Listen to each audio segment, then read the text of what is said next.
Hello my beautiful subscribers, welcome back to our channel. ఈ winter వచ్చేసిందంటే ప్రతి ఒక్కరూ మెయిన్గా ఫేస్ చేసే ప్రాబ్లమ్స్ ఏంటి? డ్రైనెస్.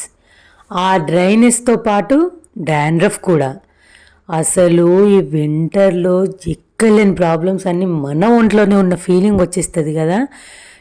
నేను కూడా చాలా ఫేస్ చేశాను ఈ డాండ్రఫ్తో. అయితే మనకు వచ్చే ప్రాబ్లమ్స్ ఏంటంటే వింటర్లో ఫేస్ డల్ అయిపోతుంది, డ్రై అయిపోతుంది, హ్యాండ్స్ కూడా డ్రై అయిపోతాయి, అలాగే ఈ స్కాల్ఫ్ కూడా డ్రై అయిపోతుందండి బాబు.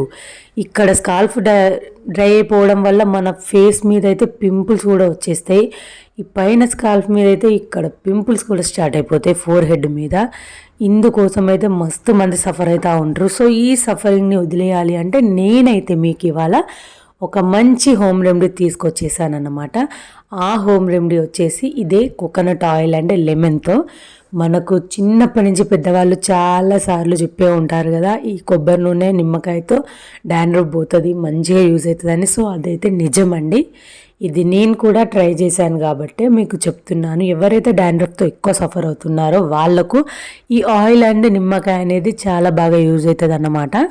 ఒక స్పూన్ ఆయిల్ తీసుకుంటే ఒక స్పూన్ నిమ్మరసం తీసుకోండి. 2 స్పూన్ల ఆయిల్ అయితే 2 స్పూన్ల నిమ్మరసం ఈక్వల్గా తీసుకోవాలి.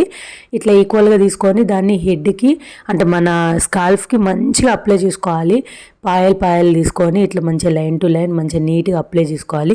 సో ఆయిల్ అనేది మనకు మంచి మాయిశ్చరైజింగ్ ఇస్తుంది. అట్లనే నిమ్మకాయ అనేది సిట్రిక్ ఫ్రూట్ కాబట్టి అది మన స్కాల్ఫ్ని క్లీన్ చేయడానికి యూజ్ అవుతుంది అన్నమాట. సో డైరెక్ట్ నిమ్మకాయని అప్లై చేయకుండా నూనెలో కలిపి అప్లై చేస్తే మాయిశ్చరైజింగ్ ఉంటుంది, మరీ డ్రైనెస్ ఇంకెక్కువ అవ్వకుండా. సో అది దాన్ని వర్క్ చేసేస్తుంది, అట్లనే మాయిశ్చరైజింగ్ కూడా ఇచ్చేస్తుంది. సో మంచిగా ఇది చేయండి. హెడ్ బాత్ కూడా వీక్లీ 2 or 3 times అయితే చేయండి. వింటర్ అని స్కిప్ చేయొద్దు. మస్తు డాండ్రఫ్ మస్తు డ్రైనెస్ అవుతుంది. ప్లస్ ఆయిల్ మసాజ్లు కూడా ఎక్కువ ఇవ్వద్దు ఈ వింటర్లో. ఎందుకు అంటే మనకు ఉన్న డాండ్రఫ్కి మనం ఆహారాన్ని ఇచ్చినట్టే అవుతుంది. ఆయిల్ ఇస్తే అది ఇంకా ఇంకా ఎక్కువ ఇచ్చినెస్ ఇంకా రావడానికి ఛాన్సెస్ ఉంటాయి. సో కంపల్సరీ మెయింటైన్ చేసుకోండి. నెక్స్ట్ వీడియోలో మళ్ళీ కలుద్దాం. Subscribe my channel.